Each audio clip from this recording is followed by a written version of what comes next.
É tempo de sonhar um mundo mais humano,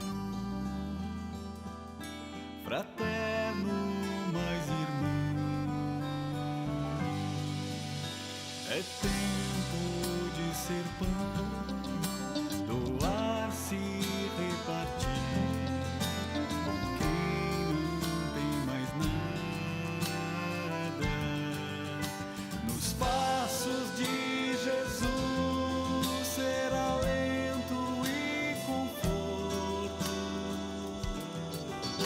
na escuridão ser luz. Boa noite a você que está acompanhando a Canção Nova. Eu quero começar aqui aplaudindo. Essa canção é de composição de Dom Ricardo Reperes, que é bispo de Rio Grande, no Rio Grande do Sul. O nome dela é Tempo de Cuidar e é o nome da campanha que a CNBB está levando adiante agora, por este tempo em que realmente nós estamos precisando de muitos cuidados. Daqui a pouco nós vamos ver esse clipe na sua íntegra, é belíssimo. Pois bem, quero aqui já também começando esse programa cumprimentar a tanta gente que está chegando na programação da Canção Nova e quem já estava também. O nosso Além da Notícia de hoje, ele é muito especial. Hoje, como você está vendo, eu não tenho aqui convidados em nosso estúdio, mas tem uma porção de convidados que chegarão também aqui e até você, até o seu coração, até a sua casa, para nós falarmos sobre o seguinte tema no dia de hoje. Covid-19, para a igreja é tempo de cuidar. Este é o tema do nosso programa. Na introdução dele, eu já quero anunciar que nós vamos ter hoje aqui as participações de Dom Joel Portela, ao vivo, está lá, acordado, ligado, já estará conosco aqui. Dom Antônio Muniz Fernandes, que é arcebispo de Maceió. Dom Joel, secretário-geral da CNBB, bispo auxiliar do Rio de Janeiro. Dom Francisco Canindé Palhano, que é bispo de Petrolina, em Pernambuco. Teremos também o irmão Justino, que é guardião da Fraternidade Toca de Assis, em Fortaleza. Padre Paulo Renato, assessor de política da CNBB. Serão os nossos convidados dessa noite aqui no Além da Notícia. E o tema, ele é daqueles mais especiais, caros e necessários para este tempo. Acompanhe agora a reportagem que a gente preparou sobre o tema do programa de hoje. Um dos assuntos mais comentados do momento são os impactos que a pandemia causada pelo Covid-19 está provocando na vida das pessoas e principalmente as mais necessitadas. Pensando nisso, a Conferência Nacional dos Bispos do Brasil, junto à Caritas Brasileira, desenvolveram uma ação solidária emergencial para ajudar a população mais afetada. A ação, chamada É Tempo de Cuidar, em um mês já beneficiou mais de 114 mil pessoas ao redor de todo o Brasil. É uma grande convocação da Igreja do Brasil. Ela surge com dois objetivos muito claros, inicialmente, para atender, oferecer protocolos de segurança para as ações que já estavam acontecendo no Brasil e também para estimular que novas ações aconteçam de solidariedade em paróquias, comunidades e dioceses por todo o nosso país. Estamos no tempo da esperança. Essa ação social é uma forma como a igreja sai ao encontro dos que mais precisam de nós. Somos chamados a vivermos a experiência da solidariedade nesse momento tão difícil. Somos chamados de modo muito especial a percorrer os caminhos do nosso mundo, nossas ruas, indo ao encontro dos pobres. Participe aí, na sua comunidade de fé, na sua paróquia, nesta ação bonita de toda a nossa igreja. É tempo de cuidarmos uns dos outros e a sua ajuda pode fazer uma grande diferença na vida de alguém. Tenho 8 pessoas que dependem de mim, 3 são crianças pequenas, estou desempregada, ele também está desempregado devido a uma cirurgia que ele fez. Eu agradeço a vocês e peço a Deus que multiplique e que tome conta de vocês para nós. É super importante para a gente estar recebendo. No momento eu estou desempregada, com muita dificuldade de arrumar algum meio de ganhar dinheiro, tenho filhos pequenos e a cesta vem suprir muitas necessidades que a gente está tendo desde a nossa cotidiano. Muito obrigada. Junte-se à igreja neste momento. As doações podem ser feitas na sua própria diocese. Em cerca de um mês e meio, nós chegamos a 750 toneladas de alimentos arrecadados, 110 mil refeições prontas foram servidas, 90 mil kits de higiene foram distribuídos para a população que mais precisa, também 48 mil equipamentos de proteção individual e cerca de 45 mil peças de roupas e calçados, além de mobilização através de projetos, cerca de 830 mil reais. Olha, eu já vou aqui diretamente conversar com Dom Joel Portela Amado, quero chamar já aqui ao nosso programa. Dom Joel, seja muito bem-vindo, boa noite. Boa noite, Ronaldo, boa noite aos amigos do Além da Notícia, uma saudação aos irmãos, Dom Antônio Muniz, Dom Canindé Apariano e a todos que nos acompanham. Dom Joel Portela, a gente acabou de acompanhar essa reportagem. O senhor esperava tão bons resultados em tão pouco tempo de campanha? É tempo de cuidar? Eu vou lhe dizer sim, do fundo do coração, porque nós somos generosos, o ser humano foi criado por Deus, redimido por Cristo e santificado pelo Espírito para a generosidade. E o que se viu desde o primeiro momento, junto com o medo, junto com o pavor do vírus, se viu também muita generosidade. E pode ficar certo de uma coisa, Ronaldo, ainda há muito mais generosidade que não está registrada no É Tempo de Cuidar. Dom Joel, eu tinha deixado de lado o texto de abertura do programa de hoje, mas eu acho que ele vai se encaixar muito bem agora na próxima pergunta que vou fazer ao senhor. O texto era este aqui, gente, olha, nosso mundo passa agora, como outrora, por uma provação que vai deixar marcas. Serão somente marcas de dor ou também marcas saudáveis? Com essa pandemia, nossa geração está entrando para a história, que será contada muito adiante. Hoje já somos chamados a responder à depressão social como pessoas de grande estatura. E não estamos sozinhos. A Igreja Católica, perita em humanidade, é uma escola de solidariedade e ação, da qual o mundo não pode prescindir. Aliás, nunca abriu mão dela. Desde a época de Jesus, há um projeto ininterrupto de amor em ação que tem acompanhado a humanidade, ajudando-a a superar guerras, dominações, impérios, civilizações, pestes e pandemias. E agora, o que está sendo feito? Eu acho que essa é a resposta, Dom Joel Portela. Nos conte como surgiu o projeto ou a campanha É Tempo de Cuidar. É uma iniciativa da CNBB e da Caritas Brasileira no sentido de estimular as pessoas a levar para frente uma atitude que é imediata na hora do sofrimento. A solidariedade brota na hora da necessidade, mas há uma série de riscos, uma série de limitações. Então, em torno da palavra cuidar, foram criados, derivamos alguns verbos que ajudam a entender o porquê desse projeto. Primeiro, estimular. Estimular diante do risco de cansaço, o que chega a um ponto que as pessoas se cansam. Não temos perspectiva garantida de que o vírus vá desaparecer daqui a um tempo. Segundo, articular, juntar forças. O que um pode fazer, o outro não pode e vice-versa. Terceiro, impulsionar a criatividade em meio a tantas situações novas. E quarto, para tudo isso, registrar. Há um banco de dados, há um questionário que você pode preencher com muita facilidade. E o projeto começou ali ao longo do mês de março e no domingo de Páscoa, a data significativa, foi então lançado.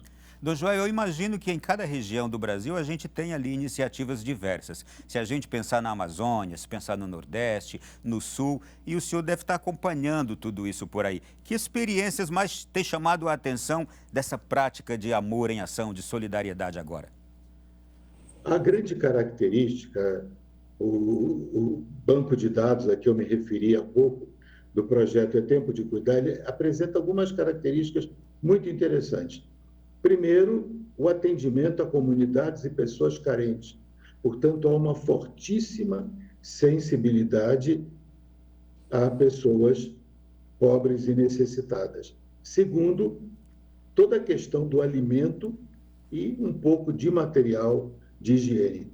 E eu diria que aqui está a grande marca, a grande sensibilidade. Se por um lado você tem fome, por outro lado você tem uma grande generosidade. E é interessante isso. O alimento vai in natura, na cesta básica, mas ele vai também muitas vezes em quentinhas, como por exemplo, e aí a experiência que você me perguntou, de levar, por exemplo, alimentação pronta à população em situação de rua. População em situação de rua vive de donativos, vive de esmolas. Como as pessoas não estão na rua, essas pessoas não têm a quem pedir, de quem receber. Então, a garantia da fome é muito mais rápida. Um catador de papel, ao receber a quem tinha, dizia isso, né? Eu não tenho nem papelão para catar. Então, vocês me trouxeram. E é interessante, ao comer, ao ingerir o alimento dado, ele disse, isso aqui já vai ser material para eu começar a reciclar. Dom Joel, tem iniciativas que são diárias e algumas até que são mais de uma vez ao longo do dia. Eu digo assim como a fome vem mais de uma vez ao longo do dia. Tem iniciativas dessas dentro da campanha É Tempo de Cuidar, que são diárias, permanentes ali?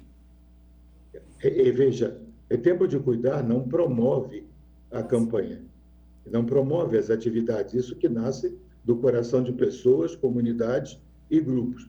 O que ela faz é, ao registrar, olhar as necessidades, vai articulando uma coisa com outra. E eu diria, Ronaldo, que a caridade está sendo incessante, diuturnamente praticada. O que acontece às vezes, até por uma questão de tempo, de planejamento, não é o mesmo grupo que naquele local atende à necessidade, mas vai um grupo no almoço, vai outro grupo no jantar, e, às vezes, um terceiro grupo percorrendo as madrugadas, porque a temperatura vai baixando. O sul do Brasil já está com temperaturas baixas e muito frio. Então, um terceiro grupo, e eles se organizam. E o Tempo de Cuidar faz isso. Você tem disponibilidade para que horas? E vai nessa hora. O outro está precisando de alguém em tal hora. E nós vamos cruzando as informações e fazendo com que a caridade seja criativa e planejada. O senhor falou da generosidade das pessoas, que tem sido encantadora. De que forma chega essa generosidade? Essa generosidade, ela chega com ofertas, como eu dizia há pouco, de alimento, tanto a cesta básica quanto alimento pronto. Ela chega com material de higiene, principalmente o famoso álcool em gel, 70%. Ela chega com sabonete, tudo, e agora está vindo com muito mais empenho as máscaras feitas em casa. Um grupo de senhoras não tendo, porque se reuniam para fazer crochê, por exemplo, roupa para bebê, não tendo como ir até a igreja para uma espécie de clube de mães, elas agora em casa fazem, às vezes até com costura manual, às vezes na máquina, elas fazem máscaras. Então, essa está sendo a grande doação. Existe duas, aliás, muito interessantes. A oferta vir à rua. Quando, por exemplo, alguém tem uma comorbidade e não pode sair, uma outra pessoa se oferece para comprar alimentos, principalmente alimentos e remédios. E a última forma que me vem agora à mente é essa ajuda através dos meios de comunicação, principalmente através da internet. Conversar, escutar, ouvir o desabafo e rezar junto.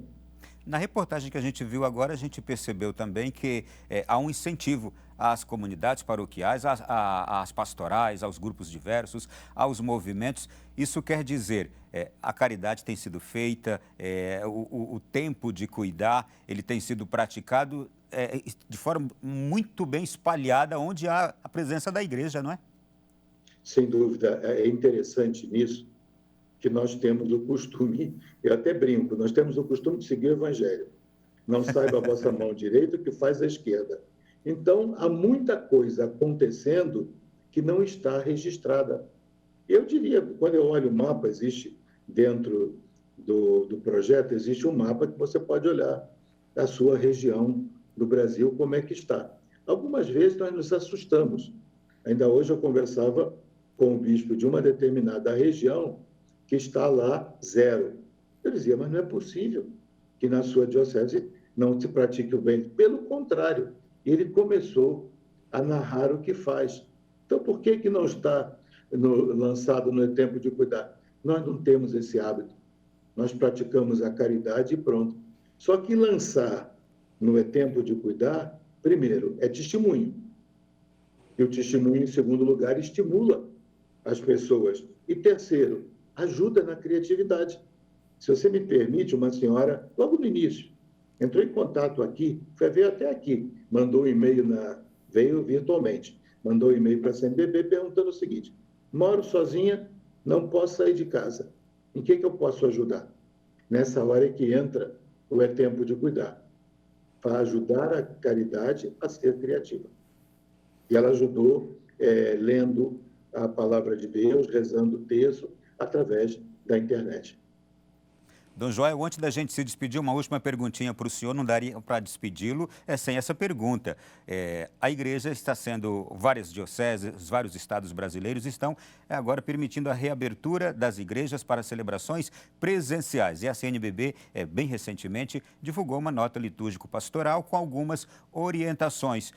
Nos diga agora para o Brasil inteirinho o básico dessas orientações e, naturalmente, a gente sabe que cada diocese e cada estado, dependendo do governo, também tem sua orientação. Mas aquilo que é básico e que tem sido orientado? O básico é seguir as recomendações sanitárias das autoridades de saúde, mantendo o distanciamento social e as regras de higiene. E isso é o básico. Onde for possível presencialidade, mantendo distância e as regras de higiene, que aconteça. O documento da CNBB é um documento muito detalhado, você já ouviu, ele desce aos detalhes mínimos, como, por exemplo, não dar o abraço da paz, o padre beija o altar com determinadas situações, em outras não o faz, mas eu diria, a grande orientação, higiene e distanciamento social. Se isso está garantido, deve-se observar. E se houver o risco, se houver uma segunda onda, se o vírus voltar a atuar com força, se retorna ao estado anterior. Foi um prazer, Dom Joel. Muito obrigado por essa presença aqui em nosso programa nesta noite. Eu te agradeço e uma saudação a você e a todos que nos acompanham.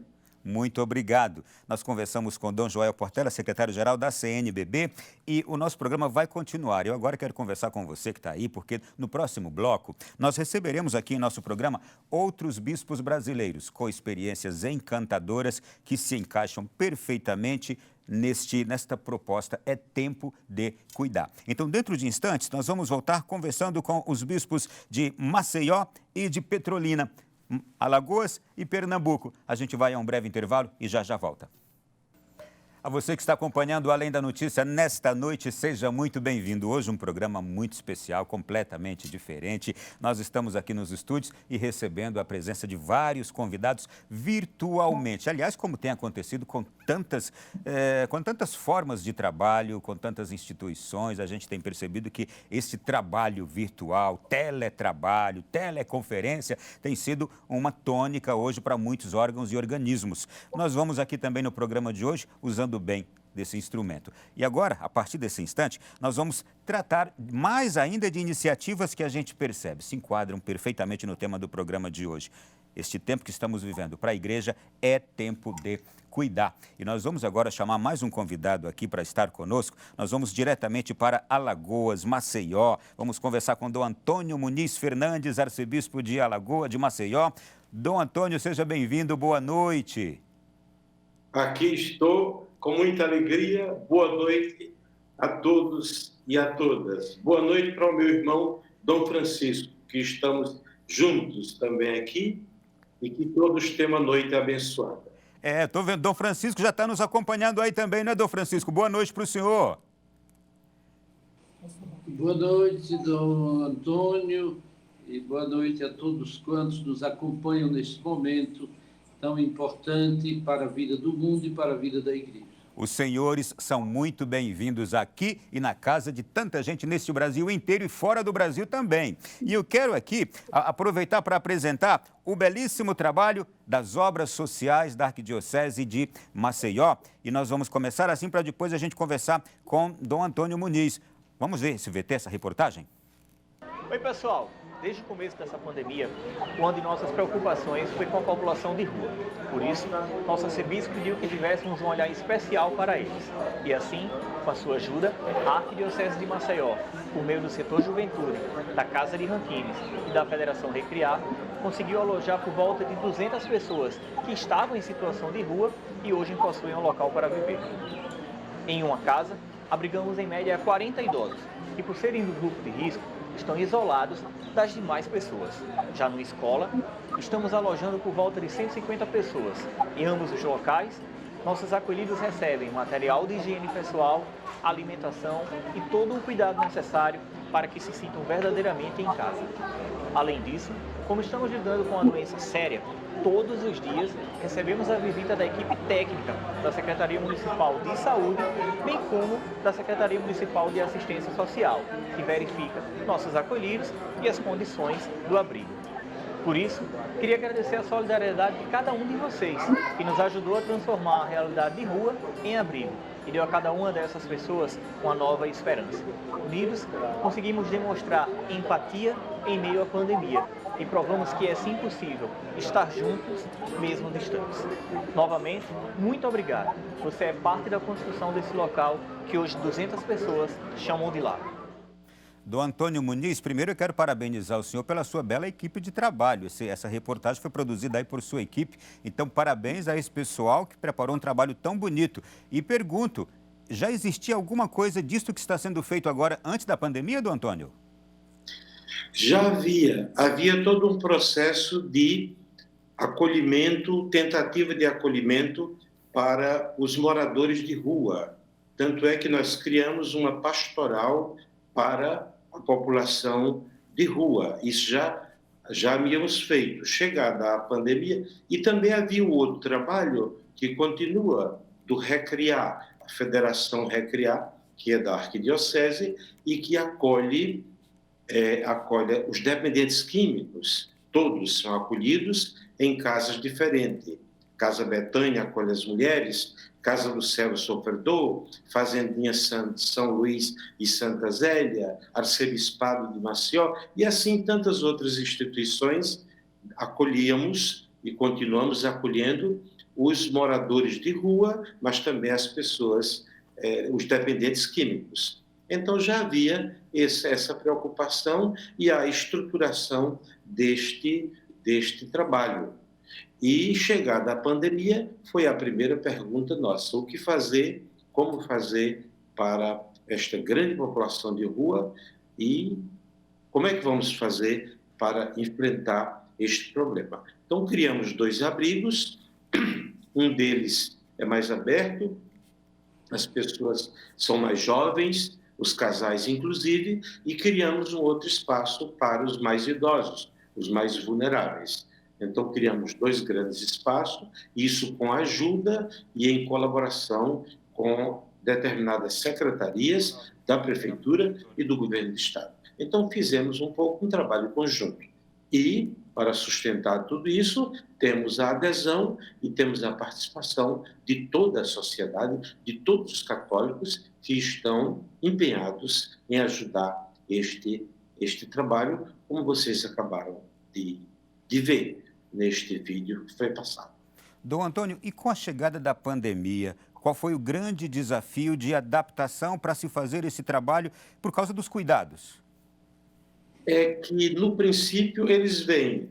No princípio, nós juntamos 200, por exemplo, mas com o passar do tempo, aí eles não vão se adaptando àquele estilo de vida, de viver um pouco confinados. Aí começa uma evolução nas presenças. Eles pedem para sair, depois pedem para voltar, e quando estão estragadíssimos na rua, eles novamente são recolhidos. Tem o grupo da Casa Ranquines, que as irmãs e os irmãos, o irmão João, participam exatamente com o setor de juventude, que vocês acabaram de escutar, e da Recriar.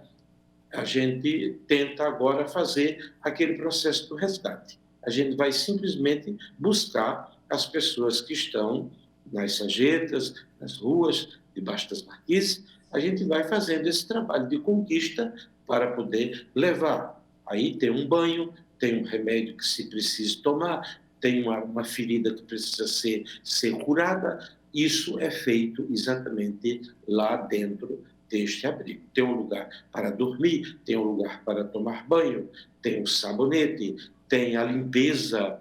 Por isso que nós pedimos muito material de limpeza e fazemos exatamente juntos com Caritas, a Arquidiocesana, faz junto com a CNBB, faz toda a articulação para este trabalho. É tempo realmente de curar, é tempo de sarar as feridas, é tempo de recolher aquelas pessoas que estão mais vulneráveis, que estão pelas ruas. E aqui a população alcança aí perto de 400 pessoas que estão sendo atingidas e sendo acolhidas, fora aquelas 1.000 pessoas, mais ou menos, que são acolhidas já permanentemente nas casas de recuperação. Dom Antônio, também este é um trabalho ininterrupto, que não para. Este é um trabalho que não para, é dia e noite. Durante a noite, as irmãs também saem, quando tem a notícia de que alguém saiu, alguém drogou-se demais ou alguém bebeu demais, as irmãs vão recolher. Então, os voluntários com as irmãs vão e recolhem este pessoal. Isto é um trabalho que já estava sendo feito, que a gente chamava de conquista. Era a conquista que ia oferecendo um abrigo, depois oferecia um trabalho mais conciso, e assim por diante íamos chegando até a recuperação das pessoas. Eu comecei aqui elogiando a equipe do senhor. Quem é esse pessoal todo que trabalha, que faz esse trabalho? Nós temos a parte da Recriar, nós temos a parte que tem um corpo técnico, nós temos o grupo, a Casa de Ranquines, ligado à espiritualidade de São Vicente de Paulo. Então, temos os irmãos e as irmãs que fazem este trabalho. E, junto a isso, a boa vontade do povo, que é imensa, muitos e muitas voluntárias estão sempre conosco a nos ajudar, perguntando o que é que eu posso fazer. Eu sei aquilo que Dom Joel dizia, eu sei fazer isto, posso oferecer? Aonde eu posso colocar alguma coisa? Bom, então vou perguntar isso para o senhor também. As pessoas aí de Alagoas, por exemplo, ou de outro lugar que queira ajudar, como é que faz para ajudar? As pessoas nos procuram. Muitos vão aos próprios abrigos, muitos telefonam para a Catedral, para a Casa de Ranquines ou para o setor de juventude. E muitos pela internet, porque eu celebro todos os dias rezo o terço com a comunidade, e assim a gente vai fazendo os pedidos e eles vão perguntando como eu posso ajudar. Aí nós marcamos os pontos, Catedral, Casa de Ranquines, Santuário da Virgem dos Pobres, que são os lugares que recolhem os alimentos, material de higiene e todas as doações, as roupas que chegam. Isto é o que a gente procura fazer, envolvendo ao máximo os voluntários e a comunidade. Normalmente os jovens são muito sensíveis, muito disponíveis para este trabalho. Parabéns, Dom Antônio. Obrigado por esse testemunho da Igreja de Maceió. Foi um prazer recebê-lo aqui nesta noite. O prazer é meu e o prazer é da nossa igreja centenária e que faz sempre esse trabalho de que está envolvida realmente de corpo, alma e espírito em ser este braço da caridade, em ser este braço da campanha da fraternidade. Viu, teve compaixão e cuidou dele. É isto que a nossa querida e amada Conferência dos Bispos do Brasil realiza em prol deste Brasil. Parabenizo, eu não me parabenizo. O parabéns que chega para Dom Valmor, Dom Joel e assim todos os outros que dirigem a nossa querida, amada e eficiente Conferência dos Bispos do Brasil. É um reconhecimento de que nós estamos aí na linha de frente, sem dormir e sem cochilar, na linha de frente neste trabalho para defender a vida, para redobrar cada vez mais a esperança do nosso povo. que agora está muito pisada, que foi muito humilhada, que foi muito pisada durante um certo tempo. Até nós, os bispos, fomos também tão maltratados, tão pisados por pessoas que não tinham a mínima responsabilidade e sentido de caridade. Então, estamos aí, este braço maravilhoso, samaritano da Igreja do Brasil, coordenado pela sua Conferência Nacional dos Bispos do Brasil. Podíamos dizer, como dizemos na Fazenda da Esperança, a CNBB, é uma coisa de Deus. Então, a gente fica muito feliz e os parabéns podem ser para mim, arcebispo, vai ser para Dom Francisco, para Dom Joel e toda a nossa conferência episcopal. Muito obrigado, Dom Antônio. Obrigado por esse testemunho. Fique com Deus. E agora, a gente saindo direto de Maceió, nós vamos, gente, agora ter também um outro convidado especial aqui neste nosso programa de hoje. Nós vamos falar sobre um centro pastoral na Diocese de Petrolina, que se tornou o primeiro hospital de campanha do sertão de Pernambuco. E eu vou conversar agora, diretamente de Petrolina, com Dom Francisco Canindé Palhano. Ô, Dom Francisco, mas que sorriso bonito. Boa noite, bem-vindo. Boa noite, muito obrigado pela saudação de Dom Antônio Muniz e Dom Joel e pela saudação sua, que neste momento encaminha este programa da TV Canção Nova, divulgando o bem do Brasil e fora do Brasil, em todas as regiões. Dom Francisco, eu vi a notícia, fiquei encantado com ela. Foi montado na estrutura de um centro pastoral, o Centro Pastoral Monte Carmelo, em Petrolina. Foi montado aí neste centro pastoral o primeiro hospital de campanha do sertão pernambucano. Um imóvel cedido pela Igreja Católica para a Prefeitura da cidade de Petrolina, economizando R$1,5 milhão aos cofres da Prefeitura. Dom Francisco, como é que veio essa inspiração de ajudar a cidade? Veja bem, nós estamos vivendo uma crise sem precedentes no mundo inteiro. E nessa hora, nós, como Igreja Católica, temos que, com a nossa fé, demonstrar a nossa confiança total e absoluta em Deus. A partir daí, é evidente que nós queremos que o mundo veja que a crise da fé, como dizia o Papa Bento XVI, ela é responsável por tanta coisa neste momento em que o mundo vive. Por isso, quando nós vemos o homem separado de Deus, diz o Papa Bento XVI, ele se reduz apenas à dimensão horizontal, obscurecendo o quê? A referência a Deus. Quem faz isso obscurece também o horizonte ético, abrindo espaço para o relativismo. Claro, não há lugar para o outro, para o irmão, para o necessitado. E aí vem a pergunta, qual é a marca do nosso amor? Nessa hora, quando nós temos que fazer gestos bem concretos, nós temos que pensar que o amor que nos redime é o amor por Jesus Cristo.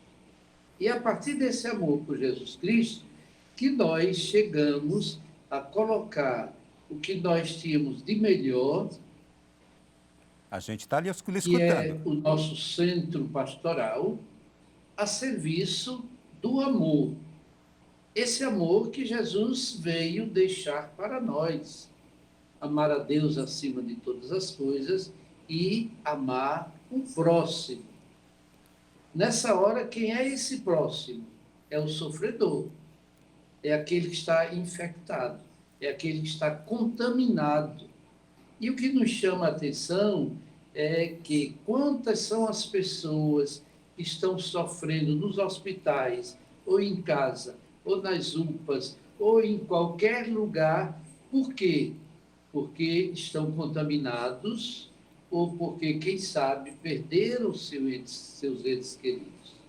É evidente que, nessa hora, a raiz mais profunda que nos move é esse olhar e amor verdadeiro a Jesus que nos faz amar o irmão.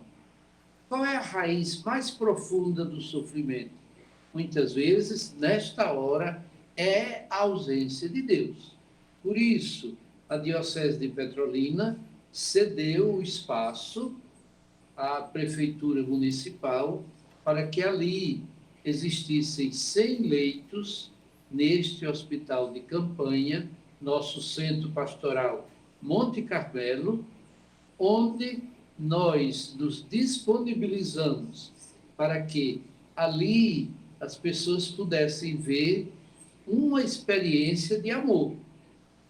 Todas as pessoas que estão ali certamente não podem estar apenas correndo risco, correndo perigo, mas estão sim por uma causa muito maior. Que causa é essa? Salvar vidas.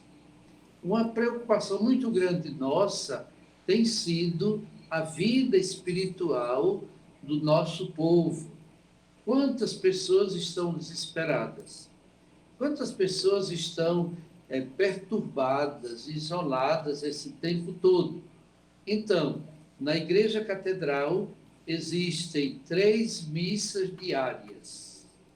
Aos domingos, nós celebramos também 3 missas. A primeira delas é celebrada pelo bispo, às 9 horas. Depois, nós temos uma outra missa às 17 horas e a última às 19 horas e 30 minutos. E são transmitidas pelos meios de comunicação também? Elas são transmitidas pelos meios de comunicação também aí, Dom Francisco? Todas as missas nossas são transmitidas pela Rural FM, que é a rádio da Diocese há mais de 50 anos, e também a própria paróquia da Rainha dos Anjos utiliza a mídia para transmitir essas missas.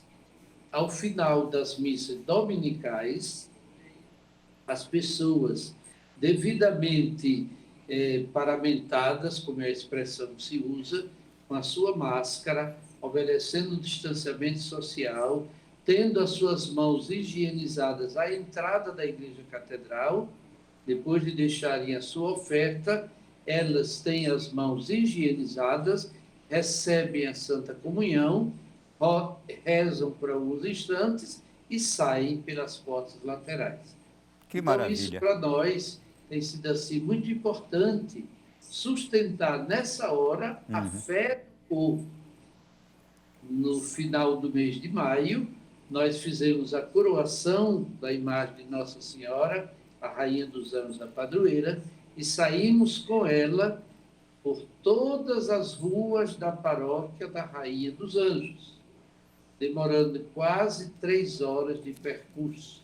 Dom Francisco, eu estou aqui com um tempo curto, estou ouvindo cada coisa, cada testemunho e cada relato desse trabalho pastoral maravilhoso que os senhores estão fazendo, que o senhor está fazendo aí na sua diocese, mas eu quero mais uma vez agradecer e parabenizar de maneira muito particular pela cessão desse imóvel para a construção desse hospital de campanha aí em Petrolina. Obrigado pelo testemunho e obrigado também por esta dinâmica pastoral na sua diocese nesse tempo de pandemia. Foi um prazer ouvi-lo. Obrigado. Nós agradecemos a Deus esta oportunidade e queremos estender a bênção a todos aqueles que fazem a canção nova, que nos acompanham neste momento, em nome do Pai, e do Filho, e do Espírito Santo. Amém. Amém, muito obrigado. Que presente, direto de Petrolina. A gente volta aqui dos nossos estúdios e vamos a um intervalo breve. Na sequência, a gente vai até Fortaleza. E depois de Fortaleza, a gente vai trazer aqui uma grande notícia. Uma marcha pela vida que vai acontecer na semana que vem, virtual. Já já a gente fala sobre esses 2 assuntos aqui na volta. Você está na companhia aqui da Canção Nova, obrigado, muito obrigado. Nosso programa, além da notícia da noite de hoje, ele está assim, olha, completamente diferente. Estamos recebendo convidados de diversas partes do nosso país. E este último bloco agora, a gente quis também prestar uma homenagem. Eu imagino que todos nós conhecemos a Fraternidade Toca de Assis. E ficamos sabendo nessa semana do falecimento no último dia 18 de maio, aliás, a gente já soube até antes do falecimento no último dia 18 de maio, de um dos irmãos da Fraternidade Toca de Assis. Qual é o detalhe? um jovem irmão que faleceu fazendo o trabalho com os irmãos de rua e ele, então, ali, infectado com a Covid-19 e foi mais uma das vítimas dessa pandemia. A gente quer começar prestando essa homenagem. Você vai conhecer quem foi o irmão falecido da Fraternidade Toca de Assis, irmão Simplício José do Menino Jesus. Escute. Caríssimos irmãos, paz e bem. Venho por meio dessa filmagem agradecer tamanha caridade que cada um de vocês se dispôs a nos ajudar neste tempo tão difícil em que vivemos de pandemia aos nossos irmãos. Saibam vocês que toda a doação está sendo revestida, para os nossos irmãos mais necessitados.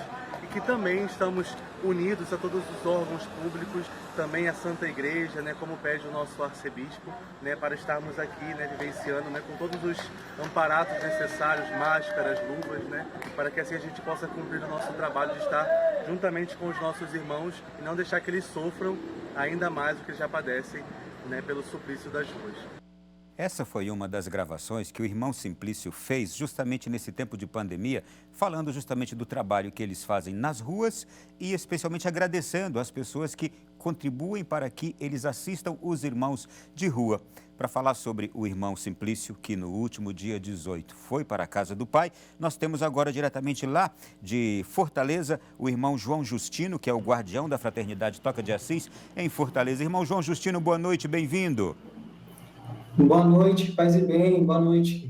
Irmão, quem era o irmão Simplício que a gente acabou de ouvir e de ver aqui, que no último dia 18 de maio foi mais uma das vítimas dessa pandemia? Qual era a idade dele, de onde ele era, o trabalho que ele fazia? Parecia ser muito alegre, não é? Ele é muito animado, sim. Prova da personalidade do Simplício, Simples José. O Rodolfo, assim, o nome civil dele, ele é natural de Cabo Frio, na região dos Lagos, Rio de Janeiro. Eu o conheci quando eu estava voltando da minha missão de Quito, Equador, para morar em Sete Lagoas, e ele era ainda postulante, ele estava no processo de formação. Então, nós conhecemos aí, convivemos um ano, depois nos mudamos, separamos de missões, ele foi seguir a formação dele para se tornar depois irmão. Eu segui com as missões em outros lugares, e aí foi que depois a Providência nos reuniu aqui em Fortaleza em dezembro do ano passado, e a gente então estava trabalhando em Fortaleza desde do final do ano passado para cá. O irmão Simplício, então, uma família muito animada, ele também de personalidade muito animada, alegre, criativo, muito cativante. Também isso foi providencialmente um dos motivos porque tantas pessoas se envolveram com a história dele, se comoveram com a história dele, com a realidade dele também, direto e indiretamente, E, obviamente, claro, é próprio da nossa missão, nós nos entregamos, nossa vida é para os pobres, partindo da adoração, partindo de ser Eucaristia, da experiência de ser transformado pela Eucaristia, para nós sermos Eucaristia de uma outra maneira, no gesto para os pobres nas ruas. E não foi diferente com o Simplício. Na missão de Fortaleza, todos nós, a maior parte de nós religiosos, contraímos a doença. Lamentavelmente, nós também tivemos que presenciar, lutamos contra, o falecimento de 2 idosos na nossa casa, também que contraíram Covid, e o irmão Simplício estando na rua. E dentro de todo esse momento tenso, Deus foi trabalhando os corações e envolvendo mais pessoas. O irmão, então, ele, nos trabalhos, bem no finalzinho dos trabalhos dele, a gente se propôs levar 300 marmitas diariamente para as ruas, o irmão Simplício e 2 voluntários, um vocacionado e um voluntário, e nas ruas faziam também até o trabalho de abordagem por meio do diálogo, da escuta, que é um dos nossos trabalhos mais fortes da Toca, dar aquele carinho, aquela atenção, não somente dar a comida, mas dar o carinho e a atenção, fazer eles se sentirem aqueles que são verdadeiramente filhos de Deus, Sim. E ele foi realizando essa missão. E no finalzinho dela, lá do mês de abril, que a proposta era terminar em abril, nós decidimos expandir para mais 15 dias. Os doadores, as pessoas que estavam contribuindo também estavam animados em podermos estender por mais 15 dias, mas bem no comecinho de maio, o irmão então me liga, a gente também já estava com os casos de pandemia, de Covid na casa, eu já estava pedindo para o Simplício não vir para casa, para não ter esse risco, mas lamentavelmente lá ele também já tinha contraído. Aí aconteceu que a gente foi se mantendo na comunicação, a gente foi fazendo o possível para poder manter em casa, mas ele foi piorando, então tivemos que levar para o hospital. Mas tudo isso a gente vai vendo a providência por detrás, né? Irmão, eu quero... A gente talvez colocou a rezar por ele, a família já estava por dentro, a gente mantendo contato com os familiares de Cabo Frio, e de repente, lá no hospital, muita gente foi se envolvendo, foi conhecendo o Simplício, foi escutando a história dele, se comovendo que ele vinha da rua, porque estava ajudando os pobres. Quando a gente menos esperava, os familiares chegaram, né? Criamos um grupo de WhatsApp de corrente de oração, e quando a gente menos esperava, muitas pessoas se envolveram nessa corrente de oração. E providencialmente, muitas pessoas, até mesmo que não rezavam há muito tempo, começaram a fazer a experiência da oração. Então a gente foi percebendo muitos sinais de Deus nessa realidade. Obviamente, irmão, que nossa esperança, e nós rezamos com essa convicção, é da recuperação do irmão, né? Irmão, eu vou lhe fazer... Irmão, eu vou pedir ao irmão uma última pergunta aqui. Esperando a vontade de Deus. Eu não sei se ele está conseguindo me ouvir agora. Uma última pergunta que eu gostaria de fazer ao irmão é: como foram os últimos minutos, irmão? Vou pedir ao senhor que sintetize bem por causa do horário do nosso programa. Como foram os últimos instantes de vida do irmão Simplício? O irmão Simplício, antes de ficar inconsciente e ser entubado, devido à baixa oxigenação que foi necessário, ele então conversou por rede social com uma amiga, e ele gravou um áudio, né, usando uma frase de São Vicente de Paula, né, que é uma honra, seria uma honra para nós, né, morrermos pela causa dos pobres, porque seriam eles que nos receberiam no céu. Que maravilha. Irmão, eu quero lhe agradecer, que a gente está com o tempo curtíssimo. Foi um prazer recebê-lo aqui. Receba todo o nosso abraço também e agradecimento a Deus pela vida do irmão Simplício. Obrigado, boa noite. Paz e bem. Muito bem. Olha, e a gente vai encerrar o nosso programa de hoje recebendo mais um convidado aqui no nosso Além da Notícia. Nós queremos agora conversar com o padre Paulo Renato, assessor político da CNBB. E o padre Paulo Renato tem um convite para nós, a Marcha pela Vida, que vai se realizar no próximo dia 9 de junho. E padre Paulo Renato, seja bem-vindo, boa noite. Muito boa noite, Ronaldo. Boa noite aos telespectadores da TV Canção Nova. É uma alegria poder estar aqui com você mais uma vez. Padre Paulo, que Marcha pela Vida será essa? Quem é que está organizando essa marcha? Quantas entidades estarão juntas? E como será? Aqui é um dia inteiro, não é? Isso mesmo, Ronaldo. Na verdade, é importante entender que tudo isso que foi apresentado até agora, essas maravilhas que a nossa igreja realiza nos diversos locais do nosso país e do nosso mundo nesse momento, é uma questão conjuntural causada por essa pandemia. Agora, por trás disso tudo, existe uma estrutura que se revela muito frágil nesse momento. Por que é que esses casos são maiores e as mortes são maiores em lugares onde a dificuldade é maior? Por que que isso acontece? Acontece justamente porque existe uma preocupação estrutural com a vida que deve ser mantida.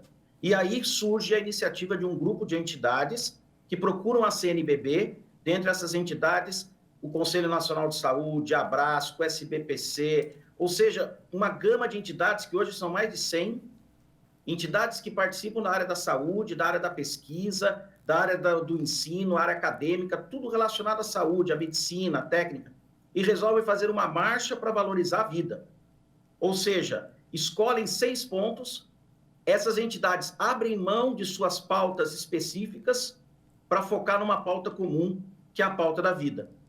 E escolhem 6 pontos. O direito à vida, a base científica para atuar nesse momento, não pode faltar, a atenção e a valorização do SUS, porque se não for o SUS, nesse momento, as pessoas mais debilitadas não têm para onde ir, a solidariedade, a vida que se manifesta no planeta inteiro e a democracia que garante essa estrutura. Então, no dia 9 de junho, durante o dia inteiro, nós teremos uma marcha pela vida. Durante a manhã, cada entidade vai realizar o seu trabalho. Ao meio-dia, nós teremos um tuitaço, #Marcha pela Vida. Depois, nós teremos a apresentação dessa marcha com um discurso de grandes personalidades do Brasil. O presidente da CNBB, nosso arcebispo, Dom Valmor, fará sua mensagem também, e depois nós teremos a entrega desses pontos ao Congresso Nacional para a comissão que cuida da questão da Covid nesse momento. Então, é um dia repleto de atividades que tem um único ponto em comum: valorizar e defender a vida que João nos ensina no capítulo 10, a vida em abundância, que é desde a concepção, mas também passa pelos direitos humanos e sociais dessas pessoas que precisam ter atendimento, como disse o irmão agora há pouco, né? É triste ver alguém sem o mínimo de atendimento necessário. O Estado precisa ser cobrado e a Marcha pela Vida cobra isso dos governantes do Estado. Padre Paulo Renato, para quem quiser acompanhar, terça-feira, dia 9, como será o acompanhamento? Você vai entrar lá no site www.marchavirtualpelavida.org.br, marchavirtualpelavida.org.br. É lógico que é uma marcha virtual, né? Nós estamos aqui em tempos de pandemia. Então, ali você tem todas as orientações, inclusive cards para divulgar, os 6 pontos que serão defendidos, que são defendidos, e aqueles são os pontos específicos do qual as comunidades, as entidades se colocam de acordo. É importante participar e defender a vida em plenitude, todos os direitos do ser humano, vida em abundância, como diz São João. Padre Paulo, foi um prazer recebê-lo aqui também. Muito obrigado por estar conosco nesta hora da noite. Fique com Deus. Sempre uma alegria estar com vocês. Deus abençoe. Um abraço aí a Dom Joel, Dom Muniz, Dom Canindé e ao irmão que acabou de falar. Muito bem, gente. Olha, o nosso programa de hoje foi assim repleto de participações. A gente queria ter mais tempo, inclusive, não é? Mas olha, tenho certeza que valeu. Covid-19 para a igreja é tempo de cuidar. E nós vamos continuar mostrando mais ações como essas que a gente conheceu aqui hoje, essa atuação maravilhosa da nossa igreja. Quero agradecer a tanta gente que esteve conosco. Agora me volto para você que esteve aqui também nos acompanhando, de casa, de tantos lugares. Continue com a programação da Canção Nova. Na quinta-feira que vem a gente volta com um novo programa. Fique com Deus, boa noite e até lá.